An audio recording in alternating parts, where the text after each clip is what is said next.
इन दिनों बॉलीवुड एक्ट्रेस रेखा की दोस्त और फैशन डिजाइनर बीना रमानी काफी सुर्खियों में हैं। हाल में ही बीना रमानी ने एएनआई से खास बातचीत की। इस बातचीत में बीना रमानी ने बताया कि आखिर अमिताभ बच्चन के साथ रेखा का रिश्ता क्यों खराब हुआ। अमिताभ बच्चन को लेकर के बीना रमानी ने कहा कि रेखा उन्हें काफी पसंद करती थी, लेकिन वक्त गुजरने के साथ ही रेखा को ये पता चल गया कि बिग बी अब राजनीति में आ चुके हैं और अब वो कभी भी रेखा और उनके रिश्ते को पूरी तरीके से एक्सेप्ट नहीं करेंगे। इसके बाद रेखा ने मुकेश अग्रवाल के साथ शादी कर ली। मुकेश अग्रवाल जो कि दिल्ली के बिजनेसमैन थे। हालांकि शादी के इस फैसले के बारे में खुद रेखा क्या सोचती थी, इस बारे में भी बीना रमानी ने बताया। बीना रमानी ने मुकेश अग्रवाल और रेखा की पहली मुलाकात का जिक्र भी किया है। बताया कि दोनों की मुलाकात आखिर कैसे हुई। बीना रमानी ने बताया कि मुकेश अग्रवाल से रेखा को मिलवाने का काम उन्होंने किया था। एक्ट्रेस की दोस्त ने ये माना कि मुकेश अग्रवाल उनकी वजह से ही रेखा से मिले थे।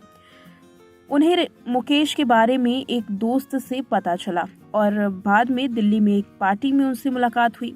मुकेश से अपनी पहली मुलाकात को याद करते हुए उन्होंने बताया कि मेरे दोस्त ने मुकेश को रेखा का सबसे बड़ा दोस्त बताया। उन्होंने कहा कि मुकेश रेखा की किसी भी फिल्म का कोई भी डायलॉग बोल सकते हैं और रेखा की जिंदगी के बारे में उन्हें बहुत कुछ पता है। इसे मुलाकात के बाद बीना ने फोन पर रेखा से मुकेश को इंट्रोड्यूस करवाया। मुझे लगता है कि मैंने ही फोन पर उन दोनों को मिलवाया था, ये कहना था बीना रमानी का। वो आगे कहती हैं कि रेखा को ये नहीं पता था उस वक्त कि मुकेश कैसे दिखते हैं।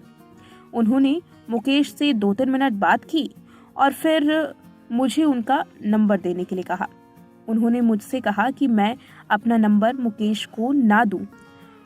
उन्होंने मुकेश का नंबर लिया और फिर उन्हें फोन किया। मुकेश और रेखा के बीच में फोन पर अच्छी खासी बातचीत होने लगी, एक अच्छा बॉन्ड बन गया। लेकिन बीना ने बताया कि एक्ट्रेस को बिजनेसमैन के रूप रंग को लेकर काफी संदेह था। उन्होंने कहा वो 2 अलग अलग शहरों में थे, मुंबई और दिल्ली। मुकेश बेहद खुश थे। उन्हें विश्वास ही नहीं हो रहा था कि उनके साथ ऐसा हो रहा है। लाजमी सी बात है, उस दौर की सबसे खूबसूरत एक्ट्रेस से जो बात की जा रही थी।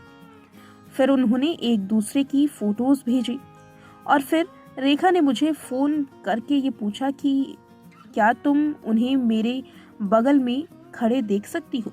मतलब वो तो अमिताभ बच्चन जैसे सोच रही थी। तो मैंने उनसे कहा कि नहीं, सच में नहीं, लेकिन वो इंसान अच्छे लगते हैं और आपके हाथ में है कि आप उनसे शादी करना चाहती हैं या नहीं। ये फैसला कोई और नहीं ले सकता। बीना के मुकाबले मुकेश के कद और सांवलेपन को देखकर रेखा को संदेह था। मुकेश छोटे कद के थे और सांवले थे, बीना ने बताया, लेकिन उनका उस वक्त दिल टूटा था और उससे उबरने के लिए कुछ समझ नहीं आ रहा था। उन्हें यानी रेखा को केवल कुछ हद तक प्यार करने वाला इंसान चाहिए था। फैशन डिजाइनर ने बताया कि रेखा मुकेश की पहली मुलाकात मुंबई में उनके दोस्त के घर पर हुई। वहां दोनों खुश रहने लगे, एक दूसरे के बारे में काफी कुछ जानते थे और इसलिए उन्हें ज्यादा वक्त नहीं मिला अपनी बात आगे रखने के लिए। अचानक हमने अखबार या टीवी में पढ़ा कि दोनों की शादी हो गई। मैं सदमे में थी। मुझे इतनी जल्दी भी उम्मीद नहीं थी कि रेखा मुकेश से शादी कर लेंगी। मुझे उम्मीद थी कि हम दोनों के बीच में बातचीत होगी, लेकिन ऐसा नहीं हुआ। मुकेश ने अपनी जान खुद ली थी।